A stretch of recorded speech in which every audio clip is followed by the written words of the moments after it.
Hey gang, hope you're doing well. Hope you're having a great start to your day. So there's an article by Luke Norris, from FANSIDED, and he's given 5 free agent moves that can win the Yankees the World Series in 2024. I'm gonna read these moves out to you, and I want to know what you think. Okay, I'll give you my opinion on it as well. And I'm sure there's going to be a lot more articles, and we'll get into free agency when that happens, and I'll keep you updated on everything. So if you are somehow not subscribed to this channel, hit that button, please. Okay, and if you do, hit the notification button too. That way you know exactly when stuff comes out, when it comes out. That way you get all the inside scoop, and you're one of the first people to get it. So I thank you for both, by the way. But this is an article, again, 5 particular names. And again, these are names that have been floated around a lot, but I want to know what your thoughts are. First one is Jordan Montgomery. Yankees need starting pitching? Yes. Could they add 1 or 2 starters? Yes. And if they do, does that mean they're going to use their pitching capital in terms of starting pitchers and in terms of a trade as trade targets to maybe get a big bat? Probably. But that remains to be seen. Jordan Montgomery is number 1. Yoshinobu Yamamoto is number 2. Now, right here, he's saying that the Yankees are going to get this. This would be 2 pieces of the puzzle, 2 starters. In which case, they would probably likely trade pitching because they would be blocked by these guys. Okay, and you've already got Carlos Rodon, you've got Garrett Cole, you've got some of these other folks. And again, if you add Montgomery and you add Yamamoto, yeah, it will make the rotation better. And they're going to add Mike Ping to the rotation, which they said they've already planned on doing for 2024. Then guys like Will Warren, Chase Hampton, Drew Thorpe, and some of these other guys, Clayton Beater, don't really have much of a spot here. So does that mean they'll be movable? Probably. Yoshinobu Yamamoto's 25. Jordan Montgomery, I think, is 30. Okay, and that you're getting the young, big arm, biggest arm in Japan probably ever. Okay, and you're getting a playoff-tested arm from the left-hand side who's already familiar with the Yankee way. He's been here before. He was developed here. Okay, and then he was traded. Don't know if he's going to come back or not, but if they do, it's probably going to cost them. But those are the 2. Then next up is Jung-Hoo Lee from South Korea. There goes their outfielder. Again, they're not making any trades yet. So, and speaking of, and just as an FYI, this list right here is an entire free agency list. So there's no trades on this list.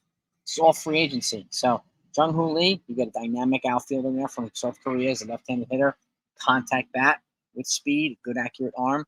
He's known to put the ball in play. He's got a high on-base percentage and a low strikeout rate. So exactly what the Yankees need. They need a couple of these guys.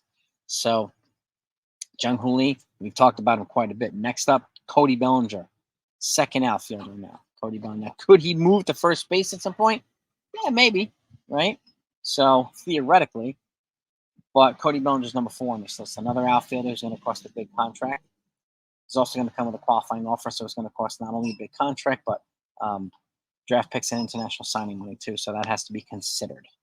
And lastly on this list is Shohei Ohtani. Okay. Now, this is where it is interesting to me because if you have Jung-Hoo Lee and Cody Bellinger here, you got your 2 outfield spots covered. And if Cody Bellinger moves to first base at some point, it leaves them room to bring up guys like Jason Dominguez to play the outfield. But if you're bringing a guy like Shohei Ohtani, where in the world are you going to play the guy?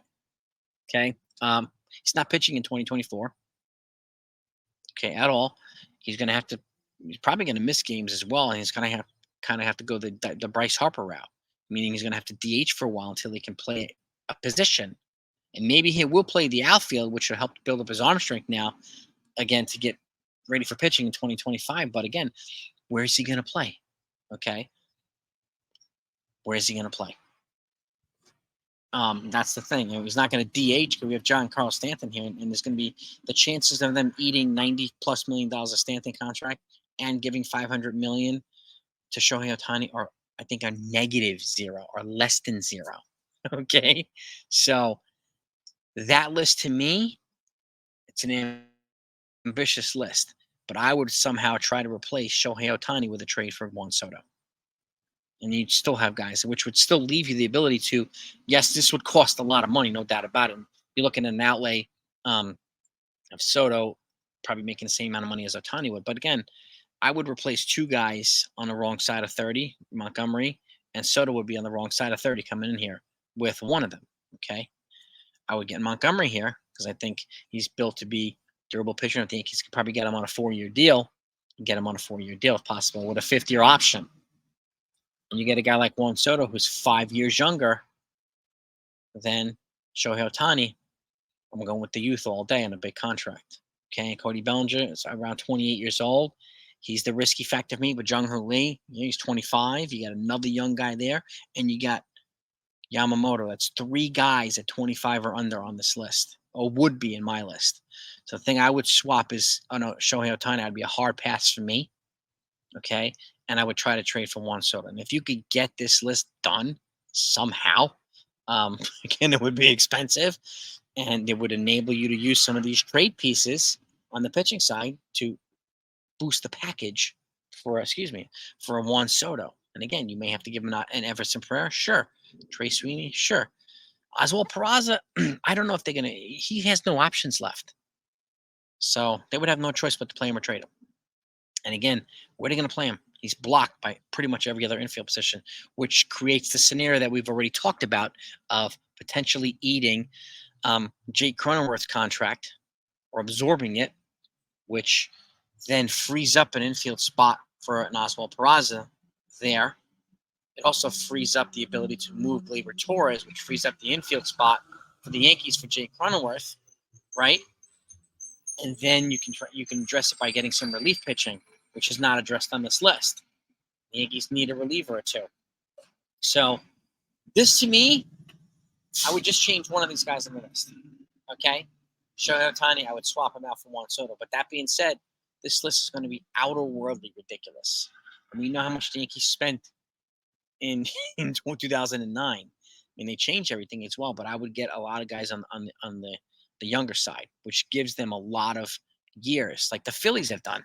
I wouldn't say build a team like the Phillies would do. Okay, it's a different league, different team, but I would do one thing the Phillies have done, which is bring the younger guys here. Bryce Harper was 26 when he got here. Schwarber was on the right side of 30. Castellanos.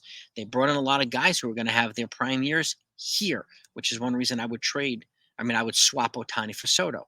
I want more guys to get more prime years here.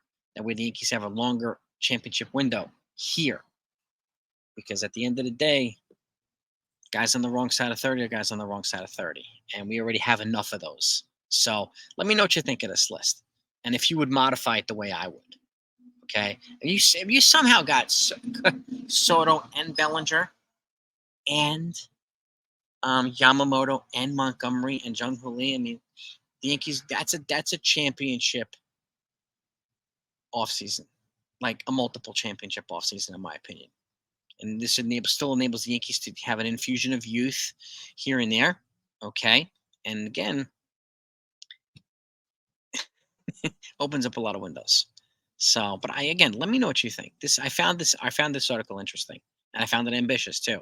And I know a lot of folks want them to make these types of moves. But again, and I've said this, and I think it needs to be considered that 2009 is not going to be as expensive as 2023 would be. That type of outlay right there would cost at least double what the Yankees would have paid for in 2009. At least double. Okay, Soto alone would cost, for an extension, would cost Teixeira, CeCe, and A.J. Burnett combined. Soto alone would cost those 3 combined in an extension. So just food for thought, okay? But I appreciate his list. I love the ambitious list. But that's the only thing I would change. Give me your feedback, gang. Load up the comments. Have a great day. Talk to you next time.